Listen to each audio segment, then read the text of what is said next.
I want to talk about Israel. I want to talk about the end times. That's what we do here on endtimes.com, is just talk about a lot of current event stuff. What's happening right now in Russia and the Ukraine. Tell me, beginning with, I guess, Russia and the Ukraine, is there anything prophetic about that in your mind related to current events and what's going on? Yeah, absolutely. I mean, the majority of the rabbis understand uh, Gog and as connected to the land of Russia.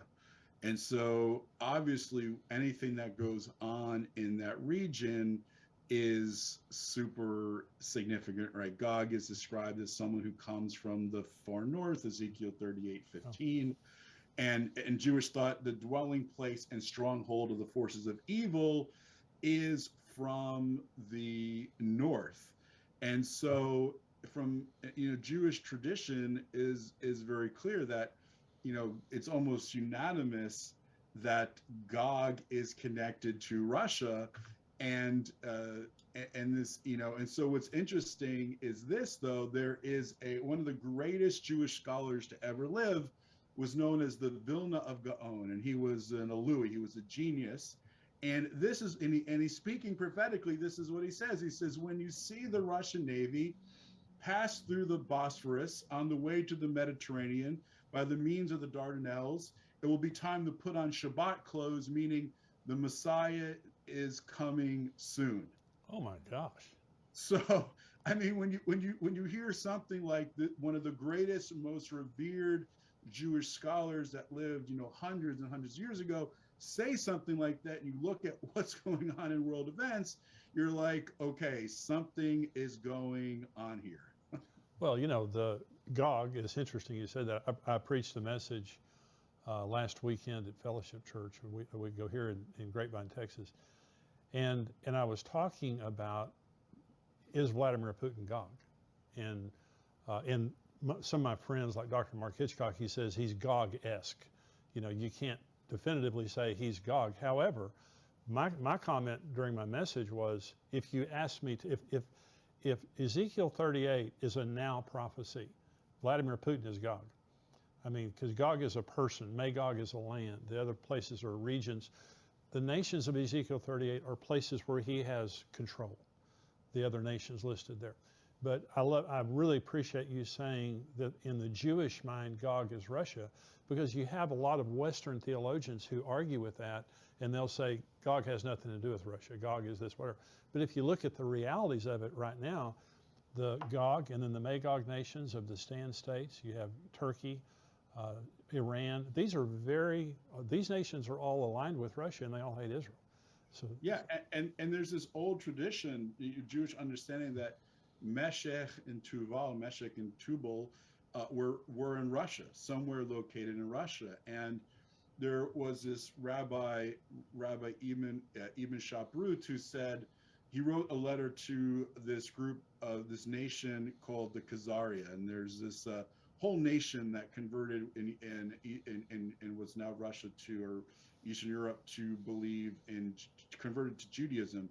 And he wrote to this leader of Khazaria, and calling him, and this is how he addressed him. He addressed him as the leader of Meshech and Tubal, huh, wow. right?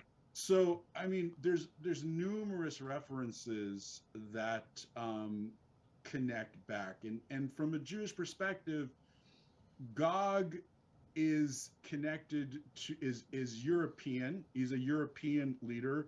He's a descendant of Armilius, which is connected to Romulus, which is the founder of Rome, which is the fourth kingdom. I don't know if we want to, of Daniel's beasts, if we want to go into all there. But he's so in Jewish tradition he has to be kind of Western. He has to be a descendant of Esau and Edom. That's a whole nother interesting thing. All the end time, all the 10 horns and the 11th horn mentioned in Daniel, all descendants of Edom and Esau.